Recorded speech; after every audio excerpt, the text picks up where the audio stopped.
Hey guys, welcome back to another video. I got a question the other day that I wanted to hit real quick, and it was an individual who asked the question, how do you deal with your ex-narc's family members when you have children? This is going to depend basically with what kind of relationship you have with them. Just because your narc ex or your ex is a narc doesn't necessarily mean that all those family members are going to be toxic as well. Probably there's a good chance it will be. And when you have kids involved, it makes it really tough because you still want to be a good parent. You just don't want to, you don't want to deny the other parent or your children access to the other grandparents and the other, cousins and stuff like that. It's really going to depend on an individual case-by-case basis on the type of people they are. In other words, are they toxic? Do they have issues? Are they being flying monkeys? Are they adding problems into your life? Are saying things to your kids that they really shouldn't say? That type of thing.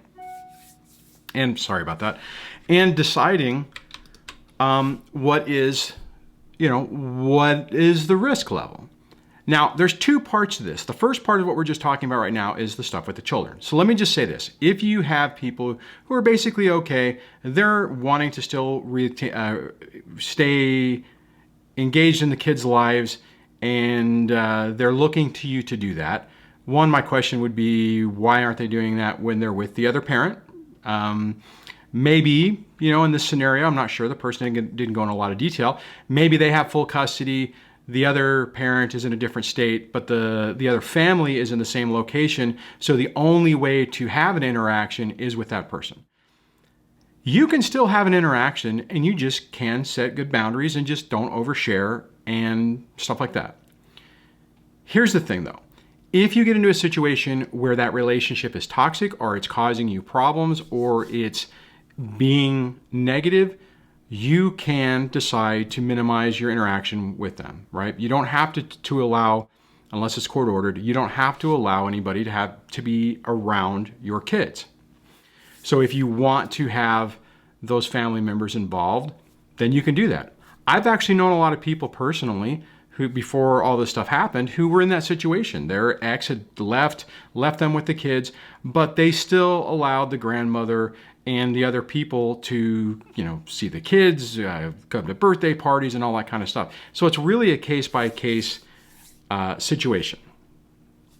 Now, just to clarify though, if you are dealing with a complete toxic mess all the way around, then I would be very cautious about that.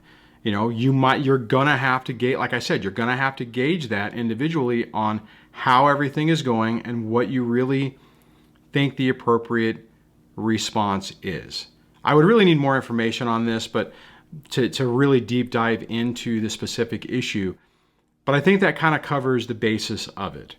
If it's toxic and it's causing you and your kids problem, just, look at it like anybody else who is an acquaintance of the family who isn't really healthy, and you're making a decision to minimize their contact or not allow it. In my situation, hasn't really been an issue.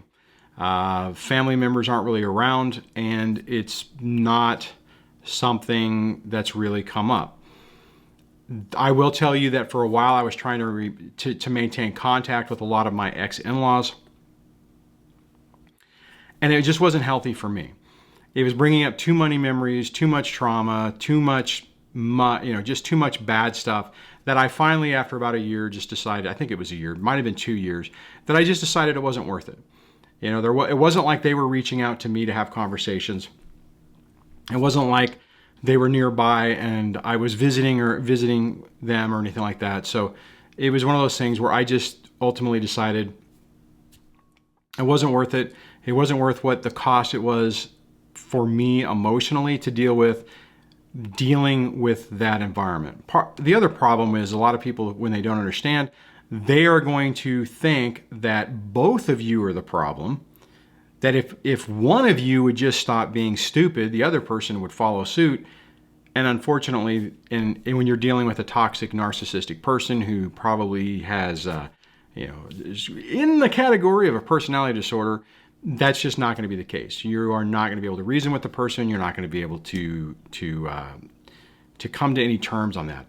I do have a topic I'm going to cover in a later video, talking a little bit more in depth about some different techniques that you can use to try to minimize that and to maybe help in that situation.